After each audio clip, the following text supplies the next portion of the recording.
Ano de leitura bíblica, mês de novembro, dia 11, Jó 29 a 31.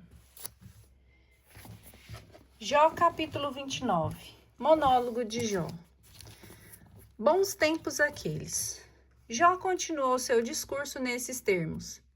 Quem me dera tornar-me tal como antes, como nos dias em que Deus me protegia, quando a sua lâmpada luzia sobre a minha cabeça e a sua luz me guiava nas trevas, tal como era nos dias de meu outono, quando Deus velava como um amigo sobre minha tenda, quando o Todo-Poderoso estava comigo e meus filhos em volta de mim, quando os meus pés se banhavam no creme e o rochedo em mim derramava ondas de azeite, quando saía para ir à porta da cidade e me assentava na praça pública.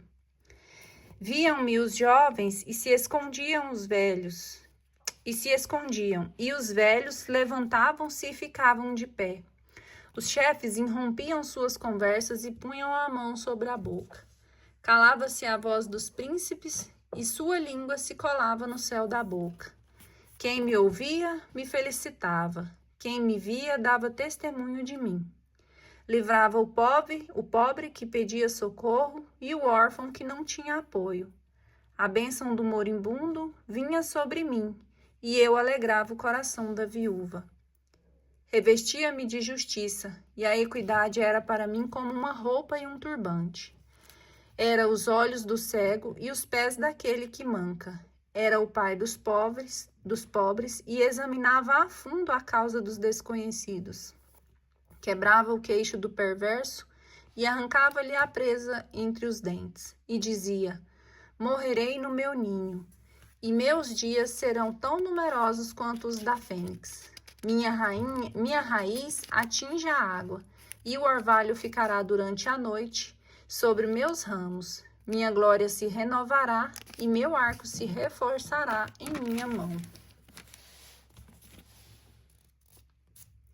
Escutavam-me, esperavam e recolhiam em silêncio o meu conselho. Quando acabava de falar, não acrescentavam nada, e minhas palavras eram recebidas como orvalho. Esperavam-me como se espera a chuva, e abriam a boca como se fosse para a chuva de primavera. Sorria para aqueles que perdiam coragem. Ante o meu ar benevolente, deixavam de estar abatidos. Quando ia ter com eles, tinha o primeiro lugar. Era importante como um rei no meio de suas tropas, como o consolador dos aflitos. Agora zombam de mim os mais jovens do que eu, aqueles cujos pais eu desdenharia de colocar com os cães do meu rebanho. De que me serviria a força de seus braços? Homens cujo vigor já pereceu inteiramente, reduzidos a nada pela miséria e pela fome. Roem um solo árido e desolado. Colhem as ervas e cascas dos arbustos, e por pão têm somente a raiz das giestas. São expulsos do povo e gritam com eles como se fossem ladrões. Moram em barrancos medonhos, nas cavernas das terras dos rochedos. Ouvem-se seus gritos entre os arbustos, e amontoam-se debaixo das urtigas. São filhos de infames e de gente sem nome, que são expulsos da terra. Agora, porém, sou o assunto de suas canções, tema de seus escárnios. Afastam-se de mim com horror e não receiam cuspir-me no rosto. Desamarraram a corda para humilhar-me, sacudiram de si todo o freio diante de mim. À minha direita levanta-se a raça deles. Tentam atrapalhar meus pés e abrem diante de mim o caminho de tua desgraça. Embaralham minha vereda para me perder e trabalham para a minha ruína. Penetram por uma grande brecha e irrompem entre escombros. O pavor me invade. Minha esperança é varrida como se fosse pelo vento. Minha felicidade passa como uma nuvem. Agora minha alma se dissolve e os dias de aflição me dominaram. A noite transpassa meus ossos e consome-os. Os males que me roem não dormem. Com violência, agarra minha veste e aperta-me como colarinho de minha túnica. Deus jogou-me no lodo e eu me confundo com a poeira e a cinza. Clamo por ti, não me respondes. Ponho-me diante de ti e não olhas para mim. Tornastes cruel para comigo e atacas-me com toda a força de tua mão. Tu me arrebatas e me faz cavalgar o tufão para me aniquilar na tempestade. Bem sei que me levarás à morte, ao lugar onde se encontraram todos os viventes. Mas não é para aquele que cai que estendi a mão. Quando a ruína pedia socorro, não chorei com os oprimidos. Não teve minha alma piedade dos pobres? Esperava a felicidade e veio a desgraça. Esperava a luz e vieram as trevas. Minhas entranhas abrasam-me sem nenhum descanso. Assaltam-me os dias de aflição.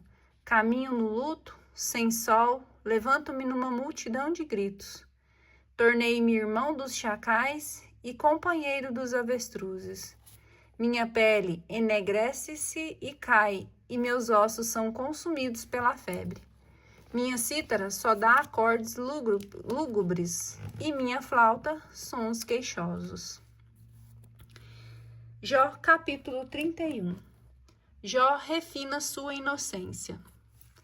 Eu havia feito um pacto com os meus olhos para não desejar nunca olhar para uma virgem. Que parte me daria Deus lá do alto? Que sorte o Todo-Poderoso me enviaria do céu? Acaso a infelicidade não está reservada ao injusto e o infortúnio ao iníquo? Não conheces, Deus, os meus caminhos e não conta todos os meus passos? Se caminhei com a mentira e meu pé correu atrás da fraude, que Deus me pese na balança da justiça e reconhecerá a minha integridade. Se meus passos se desviaram do caminho e meu coração seguiu os meus olhos, e se as minhas mãos pegou qualquer mácula, que semeie eu e outro coma, e minhas plantações sejam desenraizadas. Se meu coração foi seduzido por uma mulher, se fiquei à espreita à porta de meu vizinho, que minha mulher gire a mó para um outro, e que estranhos a possuam. Pois isso seria um crime, um delito digno de julgamento, um fogo que devoraria até o abismo e que teria arruinado todos os meus bens. Nunca violei o direito de meu escravo ou de minha serva em suas discussões comigo. Que farei eu quando Deus se levantar? Quando me interrogar, que lhe responderei? Aquele que me criou no ventre, não o criou também a ele? Um mesmo Criador nos formou. Acaso recusei os pobres aquilo que desejavam e fiz desfalecer os olhos da viúva? Ou comi sozinho meu pedaço de pão sem que o órfão tivesse a sua parte? Antes, desde minha infância, cuidei-o como um pai, e desde o ventre materno fui o seu guia.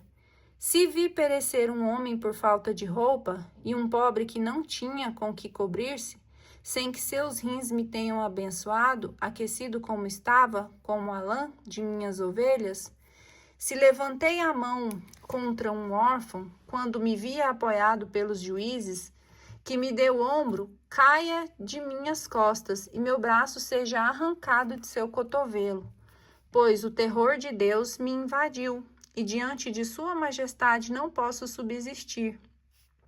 Nunca pus no ouro minha segurança, e jamais disse ao ouro puro, és a minha esperança.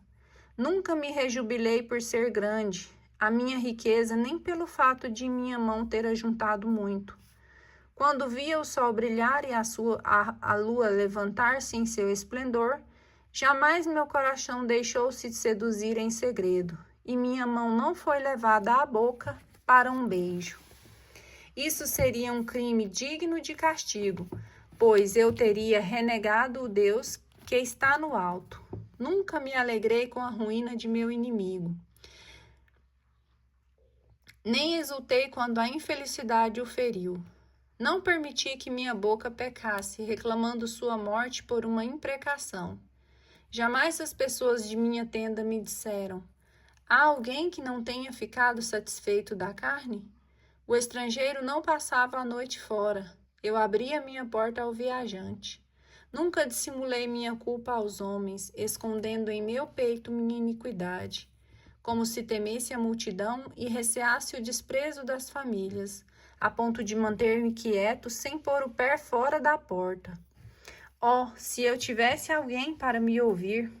Eis a minha assinatura, que o Todo-Poderoso me responda, que o meu adversário escreva também um memorial. Por certo, eu o carregaria nos meus ombros e cingiria minha fronte com ele como de uma coroa. Eu lhe prestaria contos de todos os meus passos e me apresentaria diante dele altivo como um príncipe.